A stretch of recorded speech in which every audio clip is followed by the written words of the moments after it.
नमस्कार। डिम्पल वाणी चैनल में आपका स्वागत है। हाजिर हूँ मैं एक और नई कहानी के साथ। मिस्टर प्रभाकर की स्थिति बहुत नाजुक है। हमने बहुत कोशिश की उन्हें ठीक करने की, पर किसी प्रकार के अंधेरे में आपको रखना उचित नहीं होगा। अब वे शायद 1-2 दिनों से ज़्यादा जिंदा न रह सके, डॉक्टर ने प्रभा से कहा। प्रभा सन्न रह गई। प्रभा और प्रभाकर की जोड़ी क्या सिर्फ 1 वर्ष के लिए थी? बीते लम्हे उसके मस्तिष्क में कौंधने लगे, पर अभी उन लम्हों को याद करने का समय नहीं था। प्रभाकर को बचाने में डॉक्टर अपनी असमर्थता जता चुके थे, पर प्रभा अपने पति प्रभाकर को किसी भी हाल में वापस पाना चाहती थी। मैं प्रभाकर के बच्चे की माँ बनना चाहती हूँ। डॉक्टर, क्या आप मेरी मदद करेंगे? प्रभा ने अनुरोध भरे स्वर में कहा। देखिए, मैं आपकी भावना को समझ सकता हूँ, पर यह संभव नहीं है। डॉक्टर ने असमर्थता जताई। क्यों संभव नहीं है? वह मेरा पति है। मैं उसके बच्चे की माँ बनना चाहती हूँ। अब क्या मैं आपको बताऊँ कि आज के उन्नत तकनीक के ज़माने में यह संभव है कि आप प्रभाकर के स्पर्म को इकट्ठा कर सुरक्षित रख दें। बाद में असिस्टेड रिप्रोडक्टिव तकनीक से मैं माँ बन जाऊंगी। प्रभा ने मायूस होते हुए कहा। यह मुझे पता है प्रभा जी, पर प्रभाकर अभी अचेत है। बगैर उनकी मर्जी के उनका स्पर्म हम नहीं ले सकते। यह कानूनी मामला है। डॉक्टर ने असमर्थता जताई। कोई तो उपाय होगा डॉक्टर, प्रभा तड़प कर बोली। एक ही उपाय है, कोर्ट ऑर्डर, डॉक्टर ने कहा, पर इसके लिए समय चाहिए और शायद प्रभाकर 1-2 दिनों से अधिक जीवित नहीं रह सके। मैं कोर्ट ऑर्डर लेकर आऊंगी, कहते हुए प्रभा उठ खड़ी हुई। उसने आईसीयू में जाकर एक बार प्रभाकर को देखा। वह अचेत पड़ा था। तरह तरह के उपकरण उसके शरीर में लगे हुए थे। तुम मेरे पास वापस आओगे प्रभाकर, उसने प्रभाकर के सिर को सहलाते हुए कहा। पति के रूप में नहीं तो संतान के रूप में। और आंसू पोंछती वह बाहर निकल गई। उसने अपना मोबाइल निकाला। नेहा उसकी परिचित थी और एडवोकेट भी थी। उसने उसे कॉल किया तो उधर से आवाज़ आई, हेलो प्रभा, कैसी हो? वह जानती थी कि प्रभा अभी किस मानसिक संताप से गुजर रही है। कैसी हो सकती हूँ नेहा, एक अर्जेंट काम है तुमसे, प्रभा ने उदास स्वर में कहा।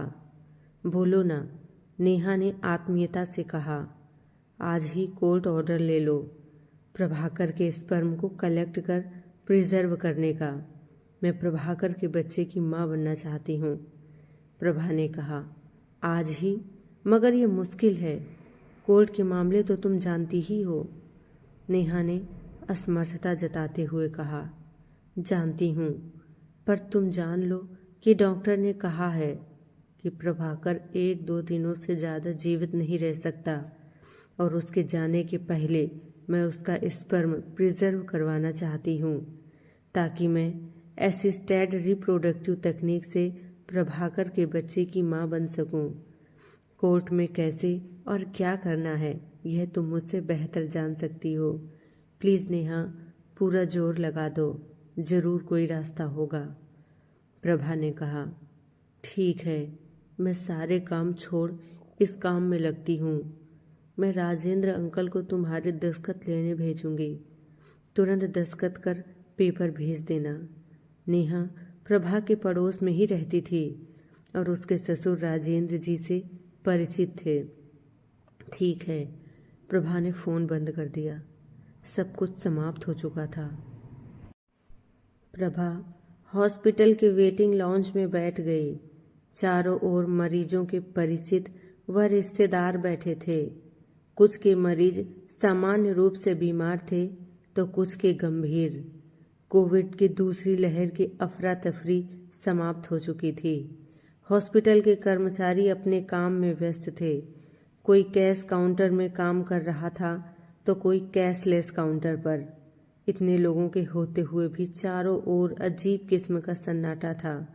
ऐसा प्रतीत होता था मानो जीवन पर आशंका का ग्रहण लगा हुआ है। प्रभा ने पर्स से पानी की बोतल निकालकर एक घूंट लिया और आंखें बंद कर बैठ गई। प्रभाकर के साथ बिताए एक एक पल उसकी आंखों के सामने आते चले गए। पति पत्नी के रूप में वे 1-2 माह ही सही तरीके से रह पाए थे। शादी के 1-2 सप्ताह के बाद से ही कोरोना कहर बरपाने लगा था। शादी के 1 माह बाद पिछले वर्ष वह कुछ काम से बेंगलुरु गया था। उस समय समाचार पत्रों में काफ़ी सुर्खियां थीं उस अपार्टमेंट की जिसमें वह ठहरा हुआ था। देश में कोरोना के कुछ मामले आने लगे थे। कोई कोविड पेशेंट मिला था उस सोसाइटी में। सोसाइटी को सील कर दिया गया था। किसी प्रकार वह वापस आ पाया था। कोरोना से वह बेंगलुरु में ही संक्रमित हो गया था, या फिर रास्ते में, या फिर दिल्ली वापस आने के बाद, कहा नहीं जा सकता था। पर बुरी तरह संक्रमित हो गया था। गले में खराश और बुखार से काफ़ी परेशान था वह। उसने खुद को एक कमरे में आइसोलेट कर रखा था। प्रभा चाहती तो थी उसके पास जाने को, पर प्रभाकर ने सख्त हिदायत दे रखी थी। अभी तुम ठीक हो तो मेरी देखभाल कर रही हो, मुझे खाना पानी दे रही हो। तुम भी संक्रमित हो जाओगी तो फिर कौन तुम्हारी देखभाल करेगा। लॉकडाउन के कारण कोई दोस्त रिश्तेदार भी नहीं आ पाएगा। हॉस्पिटल भरे हुए हैं और फिर इसका कोई इलाज भी नहीं है। दोनों एक ही ऑफिस में काम करते थे और इस दौरान उनकी मुलाकात हुई थी। दोनों के नाम मिलते जुलते थे, इसलिए कई बार गलतफहमी भी होती थी। एक बार प्रभाकर की चिट्ठी उसके पास आ गई थी। वह चिट्ठी प्रभाकर को देने गई थी। उस चिट्ठी ने दोनों के बीच सेतु का काम किया था।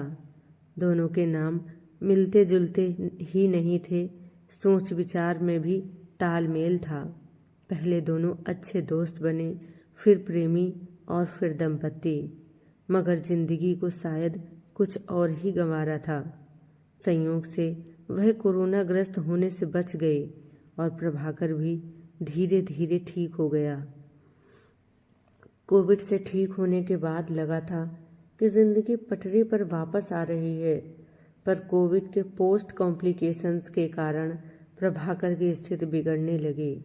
निमोनिया और मल्टी ऑर्गन फेलियर के कारण प्रभाकर का बचना मुश्किल हो गया। एकाएक प्रभा की तंद्रा भंग हुई।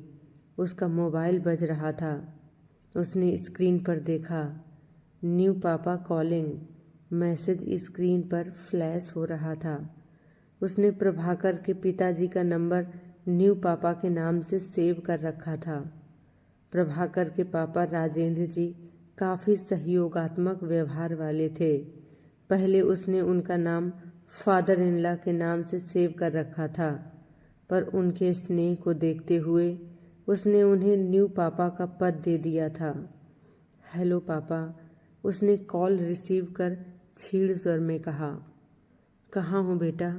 एडवोकेट नेहा ने एक डॉक्यूमेंट भेजा है तुम्हारे दस्तखत के लिए। राजेंद्र जी ने कहा। पापा, मैं मेन एंट्री पर वेटिंग लाउंज में कोने।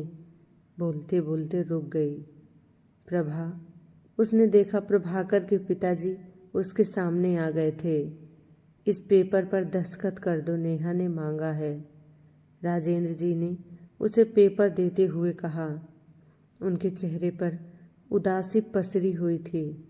उन्होंने डॉक्यूमेंट पढ़ लिया था और प्रभा की स्थिति को समझ सकते थे। प्रभा ने दस्तखत कर पेपर उन्हें वापस कर दिया।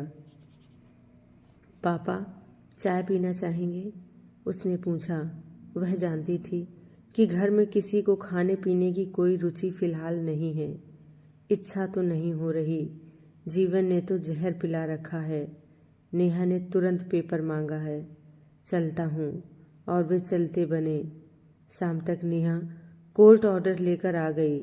कोर्ट ने विशेष परिस्थिति को देखते हुए मामले पर विचार किया और अंतरिम राहत दे दी। कोर्ट ने स्पष्ट आदेश हॉस्पिटल के डायरेक्टर को दिया था। प्रभा कोर्ट ऑर्डर लेकर सीधे डायरेक्टर के पास गई। डायरेक्टर को उसने कोर्ट ऑर्डर दिखाया।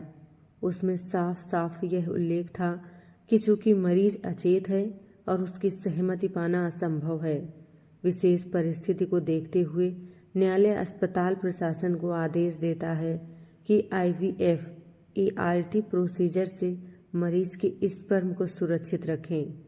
हॉस्पिटल ने सही प्रोसीजर अपनाकर स्पर्म सुरक्षित रख लिया। प्रभा के मन में संतोष हो गया। प्रभाकर को बचाना तो संभव नहीं है, पर वह उसके बच्चे की माँ जरूर बनेगी और वह उसके पास दूसरे रूप में वापस आएगा। कैसी लगी कहानी कमेंट में ज़रूर बताएं। धन्यवाद।